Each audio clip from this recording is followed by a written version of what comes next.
qual for a sorte das batalhas, a extensão das ruínas, os horrores dos sacrifícios, são certamente grandes as dificuldades dos tempos. E ninguém sabe, neste acanhado mundo, qual a parte de sofrimentos que lhe reserva, direto ou indiretamente, a tragédia da Europa.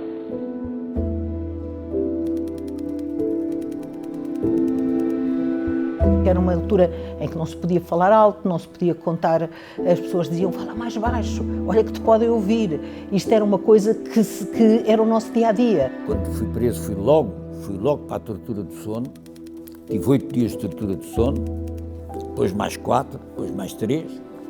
Nós falávamos, mas sempre desconfiados um do outro. Falávamos, mas este gajo, será que este gajo é mesmo real? Deixaram-nos na rua, tiraram-nos assim para a rua. Eu ganhava 7 escudos por dia, hoje, ao câmbio de hoje, vocês vejam o que é 7 escudos, não é? E era menos do que se ganhasse hoje €1. Trabalhadores dos campos, das lojas e escritórios, das oficinas e fábricas, nada vêm reivindicar, senão o direito de contribuir com o labor dos seus braços para o esforço da defesa. Tive 4 meses em isolamento, numa cela, sozinho, que fui chamado 4 vezes para interrogatórios. Foi espancada ao ponto de ruptura dos tímpanos, mas brutalmente espancada. Fui julgado, fui condenado, fui torturado.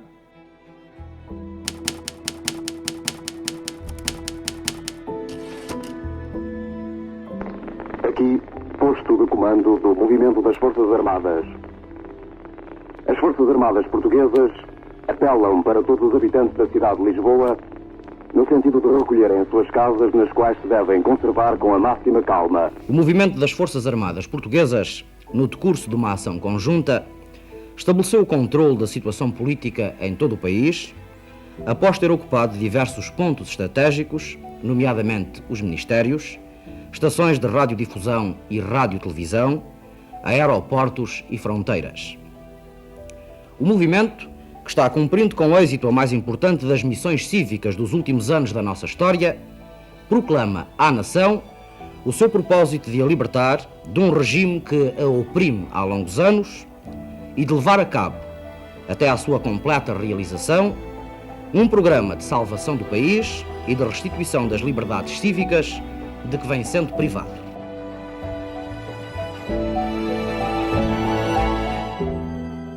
25 de abril, 1974. O fim de um ciclo de escuridão e a construção de uma nova era de esperança. Liberdade, paz, democracia, abertura ao mundo. Há 50 anos, um grupo corajoso de militares materializava o desejo popular de décadas e, numa das revoluções mais icónicas da história moderna, abria o caminho para a esperança. Acendia-se assim a luz na escuridão e começava a trilhar-se o caminho há muito adiado de abertura de um Portugal moderno. A jangada de pedra voltava a integrar o velho continente. Seria o início de uma profunda mudança estrutural que mudaria de forma incontornável a nossa sociedade, catapultando-a para o mundo. Portugal, antes do 25 de Abril, era uma ditadura de partido único, um Estado politicamente repressivo, do ponto de vista social, com enormes diferenças entre a riqueza e a pobreza, com enormes distâncias sociais, e um atraso económico estrutural, no sentido em que era uma economia centrada no domínio de grandes grupos de capital financeiro, chamavam-se os 7 magníficos, que controlavam praticamente a economia. E havia uma enorme desigualdade e, sobretudo, havia miséria, muita miséria, sobretudo em determinados campos. Era, sobretudo, um país que, na minha geração, sofreu muito com a guerra colonial, Porquê? Porque a partir de 1961, não só quase 40% do orçamento ia para o esforço de guerra, os meus irmãos, os meus primos, os meus namorados, os meus amigos da minha idade tinham uma espécie de muro que era a guerra colonial. Sentava no facto de ter uma polícia política muito impositiva, muito repressiva, proibir os partidos, ter censura prévia a todas as formas de expressão social, não era só a imprensa, era o cinema, o teatro, a tudo o que fosse expressão pública, em que, naturalmente, qualquer gesto de oposição ou discordância era severamente reprimido. No dia 25 de Abril, no momento em que ele aconteceu, nós conhecíamos algumas das pessoas que estavam à frente, toda a gente seguiu a comunicação da Junta de Salvação Nacional, uma revolução muito civilizada no sentido de que praticamente não morreu ninguém.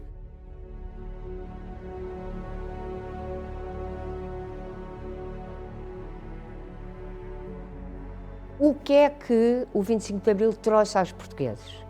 E de que forma os portugueses, desde o primeiro minuto, apoiaram um golpe de Estado militar e resolveram lutar por reivindicações que não tinham até então. E eu acho que o 25 de Abril foi fundamental para as mulheres. Porquê? Porque nós tínhamos um sistema, um Código Civil, que obrigava a mulher casada a obedecer ao seu marido.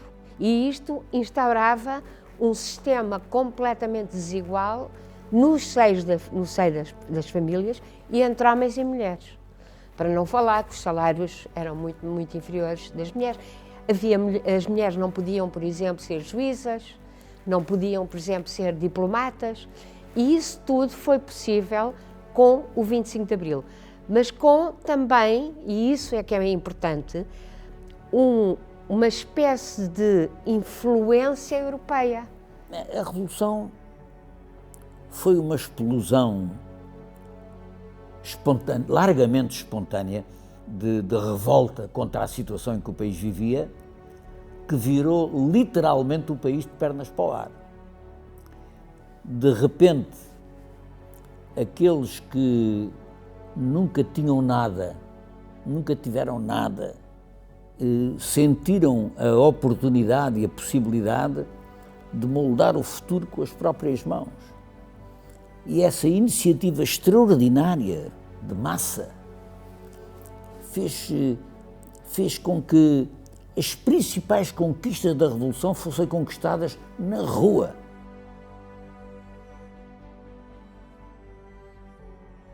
Eu costumo dizer que a minha geração era uma espécie de arbusto que ainda não tinha as raízes presas no chão, e o vento do 25 de Abril levou-nos para todos os lados. Para ilusões, para utopias, para o regresso à realidade. Foi uma geração muito marcada até ao fim, julgo que até ao fim da nossa vida, por termos vivido nessa idade tão febril a experiência de uma revolução, de uma mudança que foi drástica, que foi, em alguns aspectos, até dramática.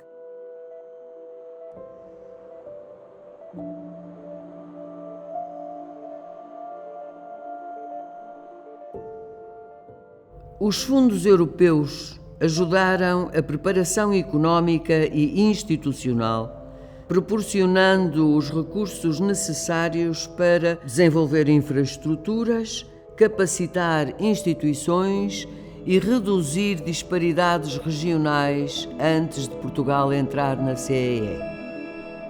Sem estes mecanismos, o caminho de materialização do sonho da Revolução seria muito mais tortuoso.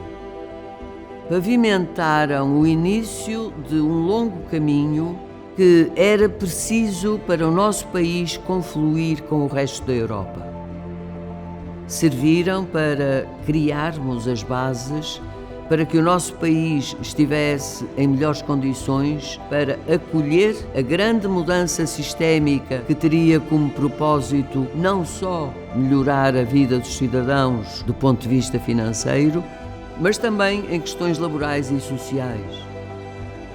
Derrubadas as limitações do fascismo, A Revolução do 25 de Abril criou condições para que Portugal almejasse integrar a CEE. Foi um caminho de 12 anos, percorrido entre 1974 a 1986, para solidificar a democracia.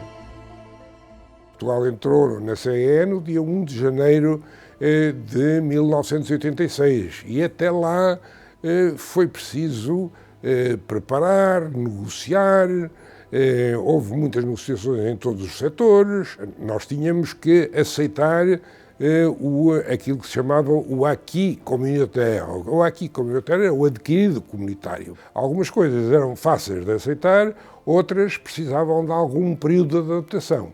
E tudo isso, houve um trabalho excelente de coordenação feito por sucessivos governos portugueses, em que chamaram pessoas que se interessavam por estes assuntos para participar dessas negociações. Eu tive a sorte de ser chamado algumas vezes para participar em negociações diversas. A pré-adesão significou alguma coisa. O primeiro projeto que entrou na Comissão foi feito à mão por mim, foi Expo Honor em Matosinhos.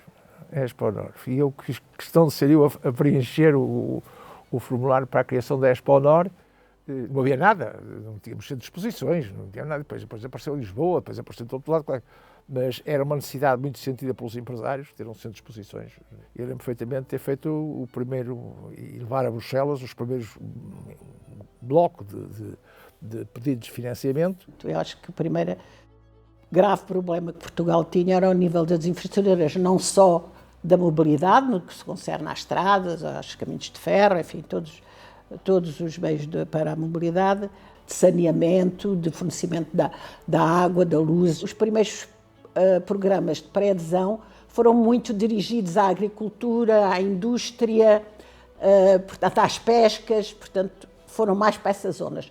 Houve pouca coisa ao nível do social nessa fase, porque o país estava, de facto, muito carenciado das infraestruturas, não é? Com a democracia em consolidação, Portugal deu início, em 1977, ao processo de adesão à Comunidade Económica Europeia, almejando modernizar a economia e integrar-se com a Europa desenvolvida. Portugal começa a receber apoios comunitários através de fundos de pré-adesão, entre os quais o Fundo Social Europeu. O objetivo era suportar políticas de emprego, formação e inclusão social, assim como facilitar o momento da adesão. No dia 1 de janeiro de 1986, Portugal fazia parte da CEE e dava um passo irreversível de integração. O país, outrora fechado, abria portas seguro de si.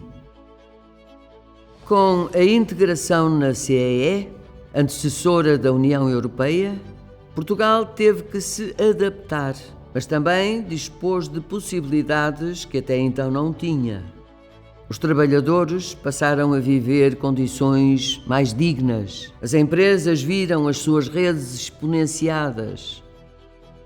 O Fundo Social Europeu foi absolutamente crucial na formação dos trabalhadores, o que se refletiu na produção das empresas e na evolução de infraestruturas vitais. No final da década de 1980, Portugal enfrentava um dos maiores desafios da sua história. O país estava a mudar e essa mudança exigia uma transformação em todas as áreas. O canto mais ocidental da Europa passava a ser um local vibrante, cheio de transformações. Este passo representou mais do que uma simples formalidade diplomática. Simbolizou o início de uma nova fase para o desenvolvimento do país, proporcionando-lhe o acesso aos fundos estruturais comunitários, imprescindíveis para modernizar infraestruturas, capacitar a força de trabalho e reduzir as desigualdades. A adesão à União Europeia foi isso mesmo, foi uma espécie de 25 de Abril para o económico e também para o social. Portugal tinha índices de escolaridade inferiores a quase todos os países da Europa do Leste. Alguns tinham indústrias ainda que, em muitos casos, obsoletas, mas tinham experiência de trabalho industrial. O desenvolvimento de um país faz-se fundamentalmente através dos recursos mais valiosos que ele tem, que é o humano. E se o humano não tiver qualificações, enfim, as empresas não andam para a frente. A parte da educação e da formação é um salto enorme que se dá e isso deve-se ao 25 de Abril, claramente. É evidente que sem o auxílio da Comunidade Europeia podíamos ter esses sonhos, eram muito bonitos, mas não havia meios financeiros capazes. A CNA, na altura, exigia uma adesão aos direitos humanos e logo no primeiro governo constitucional foram assinados esses documentos, bem como a Convenção Europeia dos Direitos Humanos, como uma condição preparatória, que tenho muito orgulho em dizer que o meu marido era o Ministro dos Negócios Estrangeiros do primeiro governo constitucional, que levou a cabo essa tarefa juntamente com as pessoas de quem se rodeou no Ministério dos Negócios Estrangeiros. Quer dizer, o facto de Portugal passar a fazer parte de uma comunidade que respeita os direitos humanos parece-me uma conquista civilizacional fantástica. A Segunda Guerra Mundial, que foi uma guerra que atingiu uma quantidade de países, uma quantidade de continentes, quando finalmente as forças do eixo e da Alemanha nazi são derrotadas, e sobretudo na Europa, há uma vontade de que aquilo nunca mais pudesse acontecer. É por isso que surge, por exemplo, as Nações Unidas, e a nível da Europa há uma série de alianças que são feitas para que a Europa permaneça, ao fim e ao cabo, em paz a partir daí. E, de certa forma, isto teve um grande sucesso, porque, se nós virmos bem, a partir de 45 e até, infelizmente, 2022, não houve guerras na Europa. E o que aconteceu em Portugal foi que, a partir daí, finalmente, desocultámos a pobreza como um problema do foro público, graças à nossa adesão à CEE, porque até aí não se falava em pobreza, como já lhe disse, falava-se em pobres. Isso foi muito graças ao então presidente da Comissão Europeia, que era Jacques Delors, que tinha uma dimensão humanística muito importante, que se lutou para que haja, de facto, um projeto orientado naquela direção. Porque, em princípio, o Fundo Estrutural, sobretudo o Fundo Social Europeu, tinha uma missão completa, não era para lutar contra a pobreza, era para fazer a reconversão profissional dos trabalhadores das grandes indústrias que entraram em falência na Europa, não é? Portanto, tinha que haver reconversão desses trabalhadores.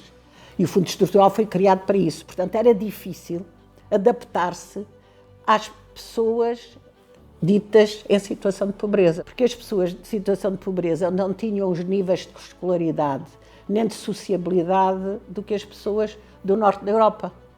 Se as décadas de 70 e 80 abriram as portas de Portugal para a Europa, os anos 90 e o virar do milénio vieram consolidar o caminho irreversível já feito. Foi um trilho de adaptação mútua, da Europa a Portugal e de Portugal à Europa. Uma jornada impossível de efetuar sem o investimento do Fundo Social Europeu nas áreas sociais. Na segunda parte deste filme, falaremos dos primeiros quadros comunitários de apoio a Portugal, o papel que tiveram para a solidificação da coesão social, assim como a aproximação daquilo que muitos poderão dizer ser o sonho europeu.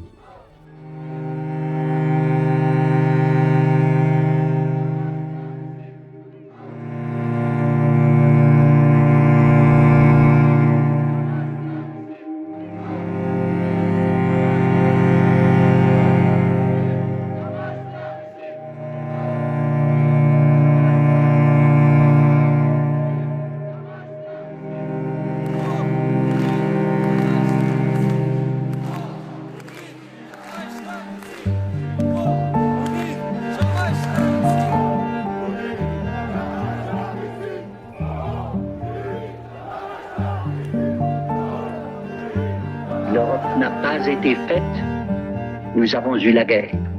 L'Europe ne se fera pas d'un coup, ni dans une construction d'ensemble. Elle se fera par des réalisations concrètes, créant d'abord une solidarité de fait. Mr. Gorbachev, open this gate.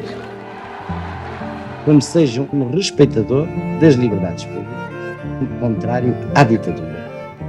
Nós somos europeístas, nós queremos que da União Económica e Monetária resultem benefícios para todos, que cheguem a todas as regiões.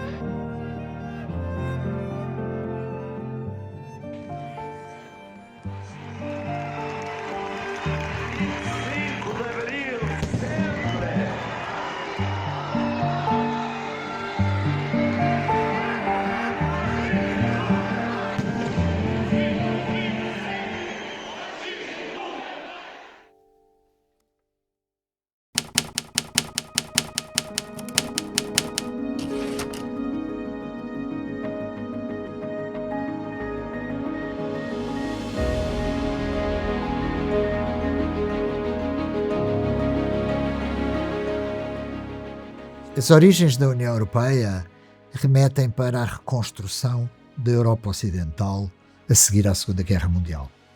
A Europa Ocidental conhece o Plano Marshall, um plano norte-americano para ajuda num certo sentido, à reorganização económica da Europa, que saiu da guerra numa situação muitíssimo complexa, e também, convém não esquecer, para que justamente a Europa Ocidental começasse a ter instrumentos de maior convergência económica. No pós-Segunda Guerra, há o apoio do Plano Marshall à Europa, dentro do Plano Marshall havia essa linha de financiamento, que era uma linha de financiamento dirigida à qualificação também dos trabalhadores. Fundo que se chamou na altura o Fundo da Reconversão dos Trabalhadores do Carvão e do Aço. Esses trabalhadores que trabalhavam nesse setor, havia necessidade não só de os reconverter, como também até de que eles passassem a ter competências para ter alguma mobilidade, não só setorial, mas também alguma mobilidade geográfica.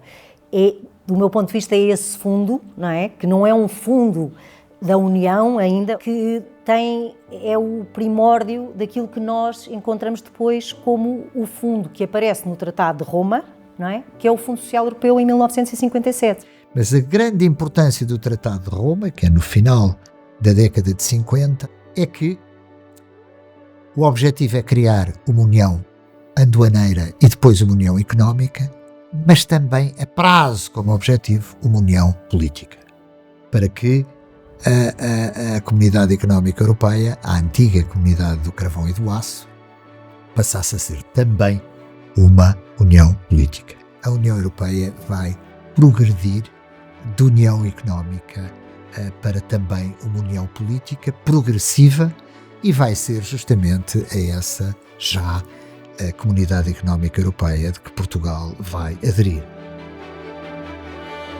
Portugal ainda estava na infância da sua integração com a CEE e logo teve desafios assinaláveis pela frente. Nos anos 90 decorreram mudanças globais com o início da era da informação e o aparecimento massificado da internet. Os trabalhos tradicionais davam lugar a profissões com um grau maior de automação, uma realidade para a qual o país não estava preparado, se tivermos em conta a formação da população adulta. Várias economias emergentes começaram a competir com setores anteriormente dominados por países europeus. Esses desafios obrigaram à implementação de mudanças sistémicas. Algumas das grandes prioridades nacionais passaram a ser a transformação do parque escolar, a melhoria das habilitações, a diversificação do tecido industrial, o aumento das exportações e a melhoria dos direitos dos trabalhadores. Os fundos europeus focaram-se numa formação que tivesse em conta os trabalhos do futuro. Assistimos ao surgimento dos cursos profissionais. Portugal, um país uma vez associado a baixos salários e poucas garantias laborais, começava a mudar gradualmente. Os resultados refletiram-se não só na economia, mas também nos padrões de vida. O crescimento social e económico parecia estabilizar-se. Fomentada pelo Fundo Social Europeu, a inclusão social passou a ser uma das normativas do país, apoiando desempregados de longa duração, criando uma maior equidade de género no trabalho e apoiando grupos considerados prioritários. A memória dos homens é curta e, portanto, o que se passou há 30, 40 anos vai se esvaecendo com o tempo. Por isso é importante muitas vezes deixarem as coisas escritas. Eu sempre tive a preocupação de deixar escrito tudo o que ia fazendo, as intervenções e tal, escrevia sempre, não falava de improviso. E realmente, quando vou reler aquilo, e é impressionante como é que onde nós estávamos, o salto que demos nestes 30 e 40 anos é uma revolução autêntica. Portugal era um país quase rural, havia agricultura, a indústria era incipiente, tínhamos, enfim, o OCDE, a entrada da OCDE deu-nos alguma abertura para o comércio exterior, mas é tudo muito medíocre. Os 30 anos para trás, e quando chegámos a 1950, 1960, o país estava a léguas do que se passava, nós e a Espanha também estava a léguas do que se passava no resto da Europa. Portanto, eu diria que hoje eu admito que a juventude não tenha a consciência clara do que foi o percurso feito a seguir ao 25 de Abril e até aos anos 90, digamos assim, que foi realmente os anos em que Portugal deu um salto qualitativo enorme. Os fundos vêm para nos ajudar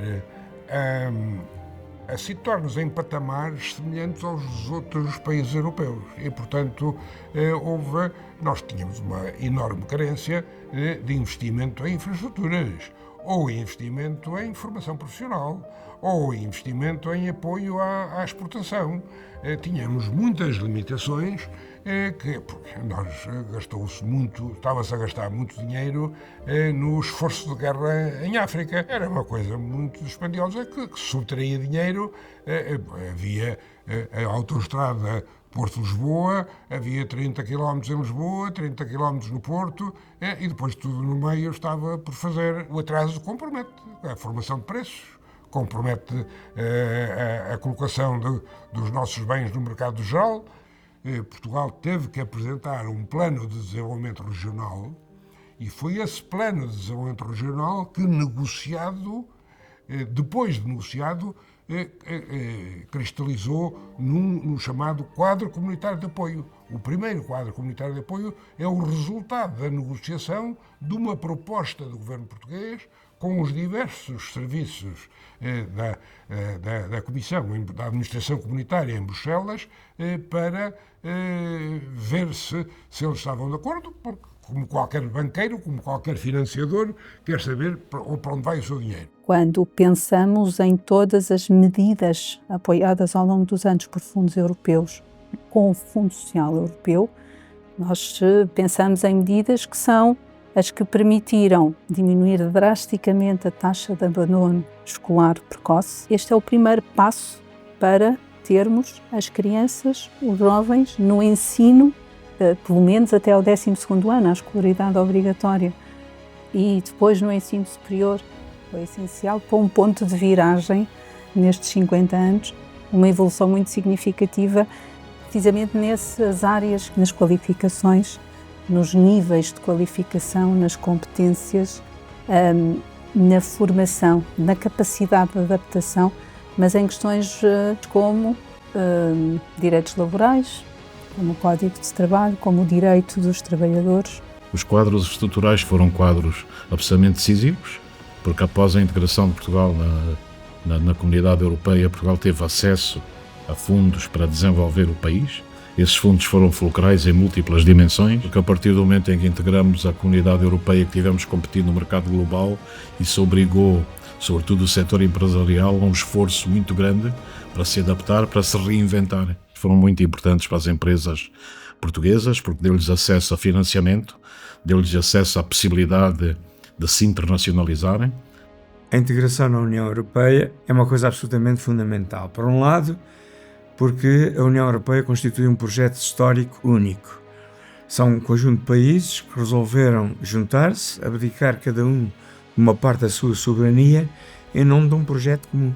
E normalmente a União Europeia trouxe-nos também esses tais fundos e exige uns meios financeiros que nós seríamos por nós próprios incapazes de gerar. E portanto as prioridades foram para os desempregados de longa duração adultos e para os jovens desempregados, porque havia elevadíssimas taxas de desemprego jovem, quer os desempregados de longa duração chegaram a ser quase metade do número de desempregados, portanto que era muita gente. As taxas de desemprego dos jovens chegavam com facilidade aos 25%. Ora, o objetivo no qual nós concorríamos era o desenvolvimento de regiões atrasadas que tinham menos de 75% do PIB europeu. E logo havia medidas que não só através dos recursos humanos, através dos jovens, através dos empregados, através da formação profissional, havia sempre um acento tónico na competitividade. É fundamental por causa da ligação ao bem-estar. Só há bem-estar económico, as pessoas só ganham mais, só vivem melhor se forem produtivas e competitivas. Só se isso acontecer é que as pessoas podem viver melhor. Logo, o problema da competitividade é um problema fundamental no desenvolvimento do país. E a competitividade tem que ser com os novos termos do mercado. Tem que haver investimento, tem que ser investimento inovador e tem que ser, sobretudo, um investimento voltado para as exportações. Havia, de facto, uma grande expectativa e havia a expectativa também que a Europa ajudasse a modernizar a economia do país. Houve alterações significativas no próprio consumo, apareceram no comércio formatos de comércio como os hipermercados a partir de 85. O mercado sofreu, digamos, uma alteração bastante grande. Apareceram novas profissões, o mercado ampliou-se bastante e criou-se emprego e chegou-se praticamente a ter 5 milhões de pessoas empregadas, o que em Portugal era, digamos, uma novidade. Em todo este percurso do país, os QCAs, os fundos de coesão, desempenharam um papel-chave, porque tratava-se não só de financiar atividades de formação e de educação, mas acima de tudo de com isso construir sistemas que ainda não existiam no país. Foi necessário envolver milhares e milhares de empresas, milhões de trabalhadores. A questão-chave para nós portugueses era aproveitar muito bem esses recursos financeiros excepcionais. Toda essa aprendizagem ocorreu, eu diria, muito nos anos 90, porque no primeiro quadro comunitário de apoio foi mais aprender a utilizar esses grandes recursos que vinham do exterior. No segundo, nós tínhamos que formar população adulta, empregada, população desempregada. Havia uma grande preocupação com um grupo de jovens, a quem nós chamávamos nem emprego, nem formação, e ficavam ali num limbo, o que era uma situação muito frustrante para eles e muito preocupante para o país. Portanto, nós considerámos esse grupo o grupo prioritário da nossa ação. Nós tínhamos que dar a esses jovens uma proposta interessante para os lançar na vida pessoal e profissional. Quando se olha para o Fundo Social Europeu, nós temos que pensar em pessoas. E aí, olhando para Portugal e para a sua perspectiva histórica do Fundo Social Europeu, nós olhamos para o QCA1 e para o QCA2. O QCA2 nós sabemos que são autoestradas. Quando abrimos os nossos mercados, e começam a vir as coisas novas que nós não conhecíamos, mas o QCA3 é sem dúvida o marco a uma negociação de um pacote mínimo de Portugal com a Comissão Europeia dos fundos a alocar ao Fundo Social Europeu. Ou seja, no QCA3 é a primeira vez que aparece Portugal a dizer que há um mínimo de dinheiro que vai diretamente para as pessoas que tem que ser atribuído a Portugal. E é isso que nós também queremos desconstruir, porque o desenvolvimento faz-se também com as pessoas, não é? Os países são território, são pessoas. E só pessoas qualificadas é que conseguem desenvolver o país. Se todos estivermos integrados, todos participamos na construção do país. E é para isso que serve o Fundo Social Europeu, é para qualificar e integrar as pessoas. E termos aqui uma União Europeia, toda ela com menos disparidades regionais e mais coesa. A viragem do milénio representou o que muitos podem considerar o fim de uma era dourada. Se até aí a Europa não havia sofrido grandes problemas macroeconómicos, as coisas viriam a mudar no século XXI. Com a crise do subprime em 2008 e a crise das dívidas soberanas no mesmo ano, a Europa passou a ter obstáculos severos. Ao mesmo tempo, tinha sido dado um dos passos mais importantes da história da comunidade, com a adoção da moeda única. Na terceira parte falaremos destes assuntos, do Brexit, da Covid-19 e dos fundos europeus para fazer face a alguns problemas recentes para a Europa e para o país.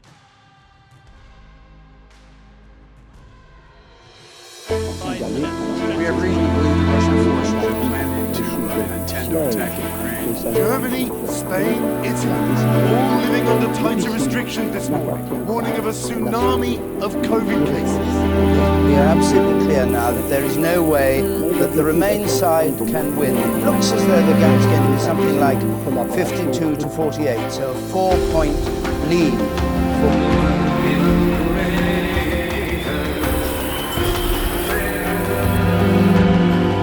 The first step in the recreation of the European family must be a partnership. Let Europe arise.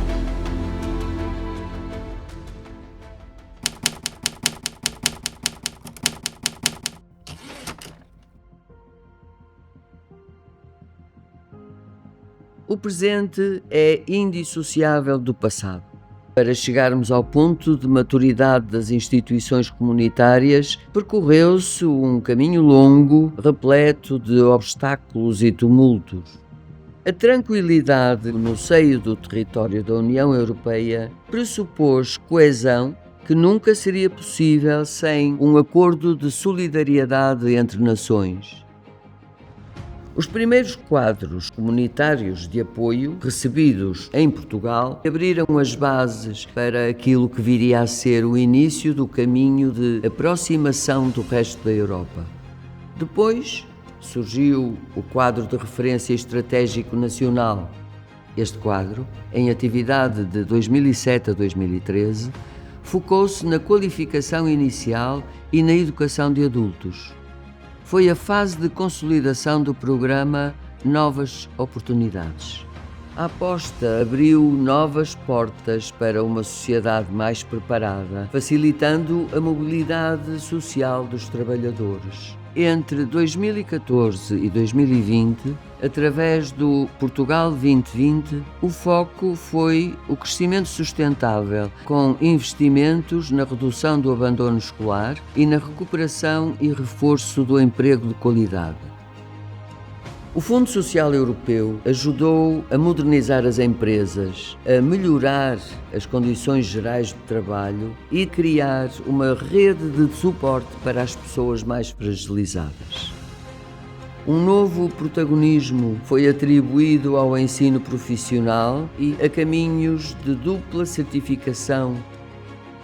O Portugal 2030 reforçou o combate às desigualdades, promovendo igualdade de género e o apoio a grupos desfavorecidos, com a transição verde e digital como pano de fundo, numa sociedade preparada para os desafios de um mundo em mudança.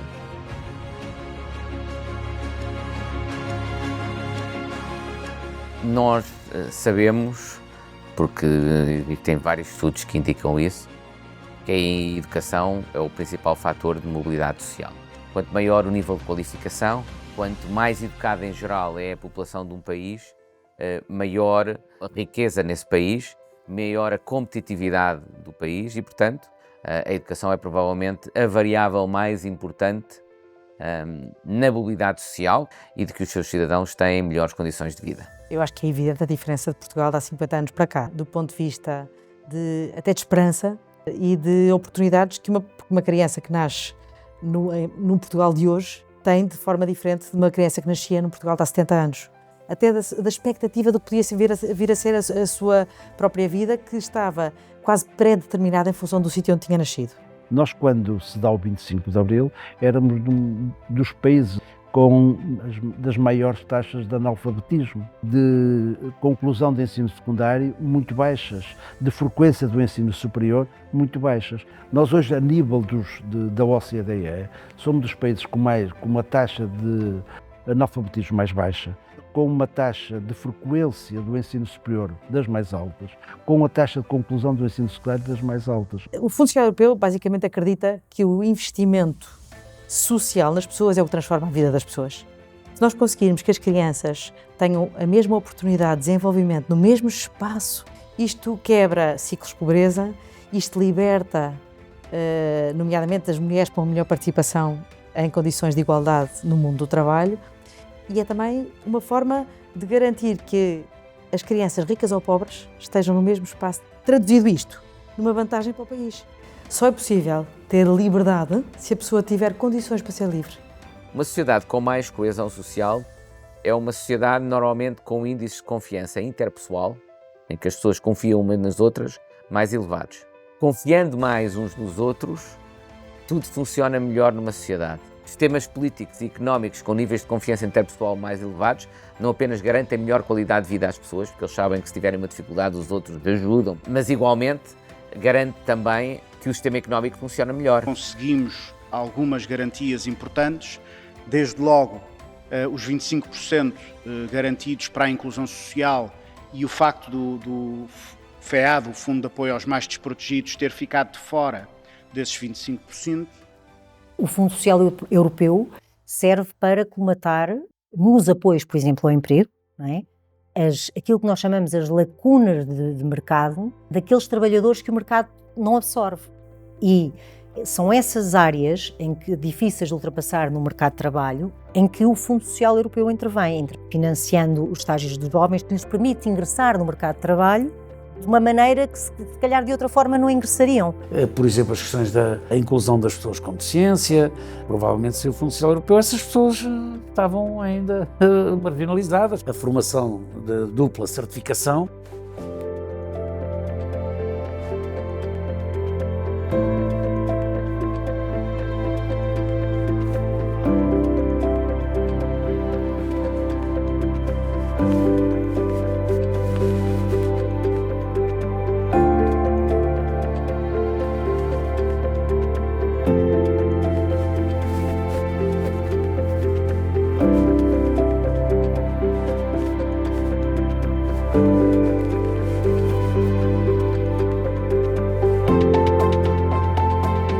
Se houver dentro de um país menos desigualdades, isso significa uma Europa mais igualitária. E é também por isso que o próprio desenho ou a própria aplicação dos fundos europeus distingue regiões. Diga-se em abono da verdade que há um período antes da nossa entrada na União Europeia e um período depois. Eu acho que pode-se dizer que a Europa tem estado atenta. Por isso é que uma das comissões era desenvolvimento regional e coesão social. Os fundos comunitários são dados para que as regiões, chamadas regiões mais deprimidas, consigam aproximar-se das regiões mais desenvolvidas. E tem-se conseguido, diga-se de passagem. Portugal só tem acesso aos fundos porque tem a Beira, o Alentejo, os Açores, os Montes. São regiões que não atingiram a média europeia. O 25 de Abril aconteceu, em primeiro lugar, para que tivéssemos acesso à liberdade e à democracia, mas depois também foi um momento em que aspirámos e começámos a aspirar de uma maneira diferente ao desenvolvimento económico e social, e há diferenças enormes no acesso à saúde, no acesso à educação, a longevidade das pessoas, enfim, há diferenças enormes do ponto de vista do desenvolvimento económico e social no nosso país, e isso devemos também muito à integração, à ambição que a integração significou.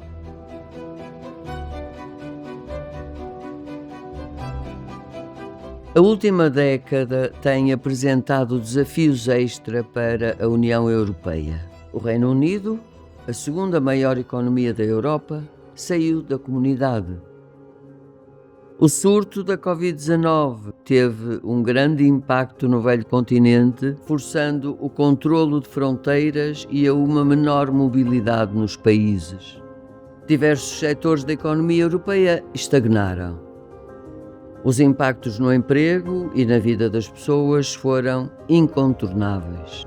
No contexto da pandemia, o Portugal 2020 foi reprogramado para permitir financiamento europeu a 100%. Através do Fundo Social Europeu, foram apoiadas medidas de proteção do rendimento, manutenção do emprego, formação e inclusão social. Surgiram planos também para a Europa do futuro. A Next Generation EU foi o maior pacote de incentivos de sempre da comunidade. O plano tem como propósito gerar um novo modelo de crescimento para a União Europeia, reforçando a produção de energia limpa, inovadora e a preparação de uma sociedade mais inclusiva e digital. A saúde passou a ser uma prerrogativa europeia. Mas, se a Covid-19 teve o condão de forçar a Europa a apanhar o comboio do futuro mais rapidamente, a guerra na Ucrânia viria a apresentar desafios geopolíticos e financeiros adicionais. Em tempos de incerteza, atritos antigos ganharam força. A imigração crescente na Europa tem sido um tema fraturante, aumentando a sensação de polarização na sociedade e dando mais força a partidos políticos extremistas. Muitos temem que a União Europeia possa estar em jogo. O desafio das gerações futuras é assegurar que isso não aconteça.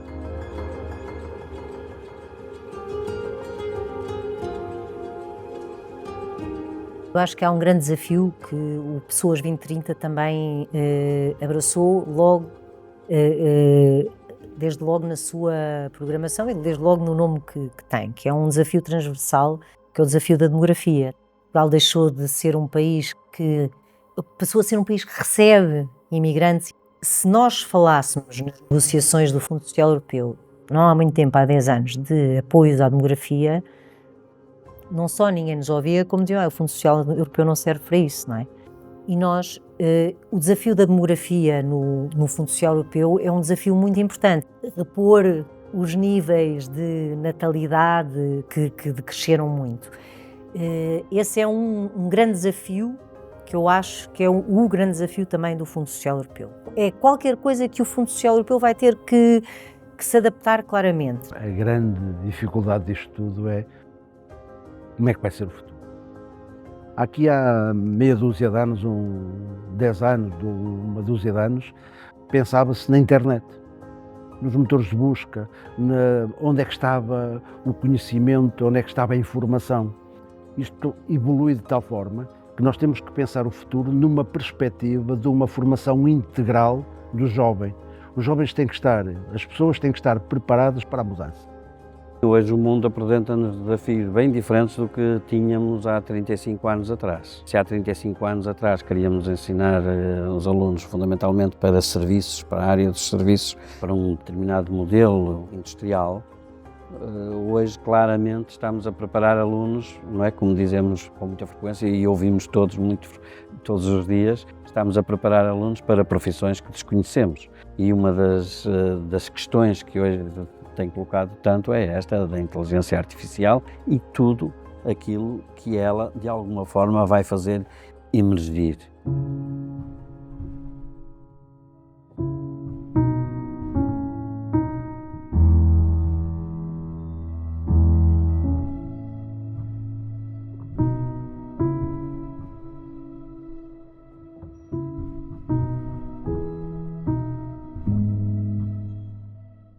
É certo que podemos, se calhar, às vezes ter descansado um pouco mais na existência de outros financiamentos e talvez termos apostado menos no desenvolvimento da nossa produtividade, da nossa capacidade de fazer coisas, da nossa inovação. Mas eu gostaria mais de convidar os meus compatriotas a olharmos para a medida em que podemos utilizar esses financiamentos também para desenvolver a produtividade e a inovação no nosso país, porque eles existem também para isso, em vez de nos queixarmos, às vezes, um pouco demasiado daquilo que não temos. Às vezes gosto de dizer que sou uma centrista radical, que acredito na moderação como uma forma de resolver as coisas.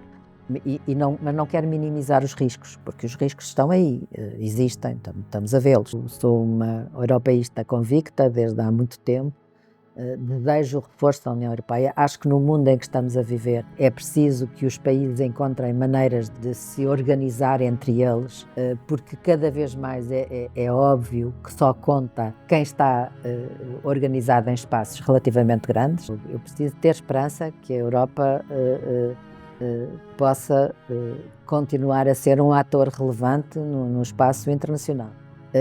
E, portanto, preciso que a União Europeia encontre caminhos de menos burocracia, de menos tempo para tomar decisões, de maior ênfase em maiorias e, se calhar, em vez de unanimidades, de maneira a que possamos todos progredir em conjunto e ter uma voz que se faça ouvir no mundo.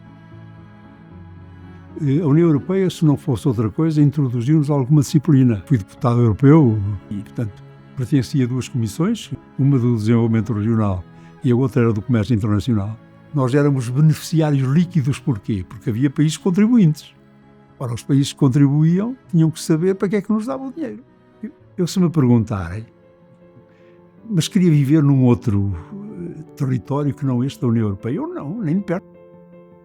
Aqui é que eu acho que estão os valores concentrados. Agora, que isto precisa de ser aperfeiçoado.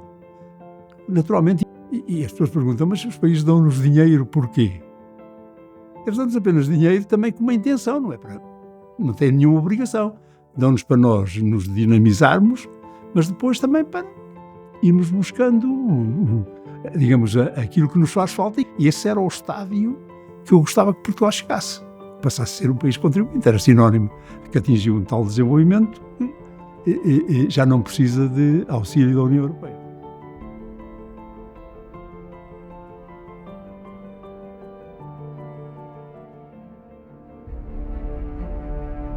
Mais de 50 anos passaram desde a Revolução do 25 de Abril. Desde então, Portugal tornou-se num país democrático, integrou a União Europeia e, com o apoio do Fundo Social Europeu, reduziu o fosso económico para as restantes nações da União Europeia. A qualidade de vida do nosso país tornou-se incomparavelmente melhor à do tempo do Estado Novo. Portugal é uma nação mais inclusiva, mais ativa, mais produtiva, mais saudável, mais solidária e mais livre. Mas a trajetória da nossa democracia ainda é recente e há ainda muito nesta jornada para percorrer. Pode afirmar-se que se concretizou realmente Abril? Uns alegarão que sim, mas muitos dirão que a meta não foi plenamente atingida. Liberdade e igualdade são hoje conceitos mais tangíveis. Os cidadãos sabem que, independentemente da sua origem, género, religião, cor de pele ou condição económica, têm mais hipóteses de atingir plenamente o seu potencial.